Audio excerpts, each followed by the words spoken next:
បាទយមហោច្រើនណាស់ឥឡូវបាទលើកទឹកចិត្តដល់ជើងល្បីហូមួយមកកុំឲ្យអស់កម្លាំងពេកបាទបាទឥឡូវនេះទស្សនាបន្តទៀតអ្នកស្ដាប់មួយពីជើងល្បីគាត់ស្ដាប់មួយពីអេលិចចាប់គ្រាជង្គង់របស់អេលិចជង្គង់ស្ដាំសងពីជើងល្បីលោកអញ្ញាកដាលចាប់បំណែមួយដៃពេញណាបាញ់មិញចាប់គ្រាជង្គង់របស់អេលិចម៉ាក់វេកូបាទហូខ្លាំងលោកអញ្ញាកដាលចាប់បំបីយើងទស្សនាជាបន្តអូយបាទចាប់គ្រាកែរបស់ជើងល្បីជង្គង់របស់ជើងល្បីចាប់គ្រាអេលិចដេញតាមហើយបាទលោកអញ្ញាកដាលក៏ចាប់បំបី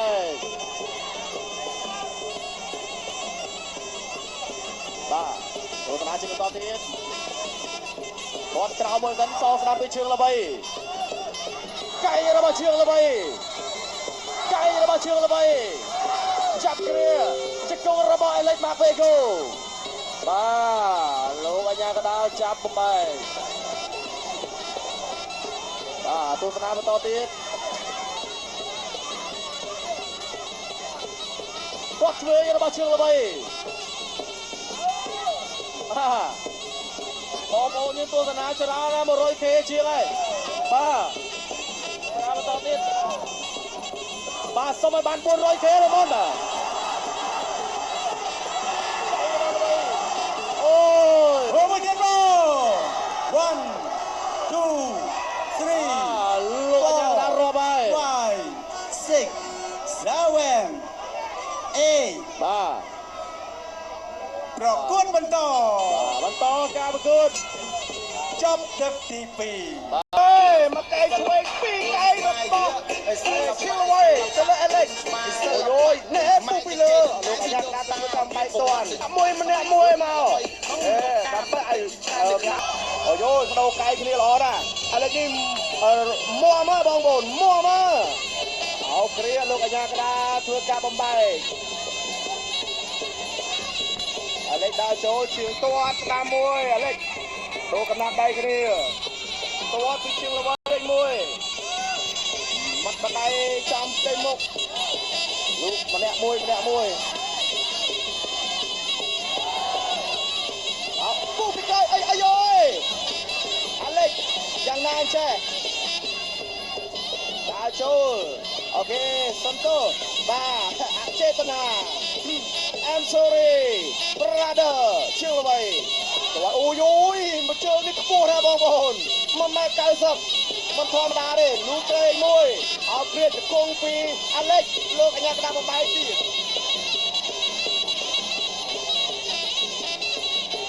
បាទបងប្អូនយើងក៏ភ្លេចជួយ share ម្នាក់មួយចែករំលែក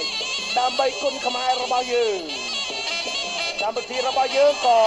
នាំមកជូនលោកអ្នកដោយភេសជ្ជៈធ្វើកម្លាំងគ្រុឌនិងភេសជ្ជៈធ្វើកម្លាំងគ្រុឌឯងបាទវីកូដើរចូលជង្គង់មកវីកូអេលិចអូយ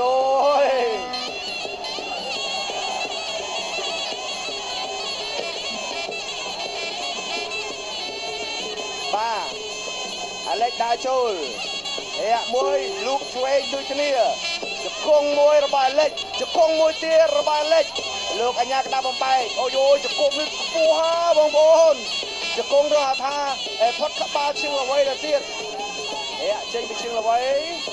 អេលិចដើរចូលតវត្តមួយអេលិចនេះមួមកបងប្អូនអូយសំសសើជើងល្បីនេះយើងចង់យ៉ាប់តិចចង់ទឹកទី3នេះមួយចេញមួយសិនអេលិចដើរចូលអោបគ្រាជង្គង់ពីអេលិចលោកអញ្ញាកដាលបំបែកបាទចាប់ទូនេះទៅឈានចូលមកដល់ការប្រកួតរបស់ធឿនធីរាជាមួយនឹងភេទម៉ៃបងប្អូនបន្តជួយ share លើកទៅចិត្តឲ្យបានច្រើនបន្តទៀតបងប្អូនបាទទស្សនាគូបាទល្បីបាទស្ងាត់ណាស់ហូមួយទៀតមកបាទចង់ទឹកទី3ទៅហើយបងប្អូនលិចជង្គង់មួយលោកអញ្ញាកដាលធ្វើការបំបែក អូយសុំសរសើរគូនេះអាឡិចនៅតែដើរចូលចាប់ ចុ ចុះ ះ បាទ ទឹកទី3 ចាប់ទឹកទី3បងប្អូន បាត់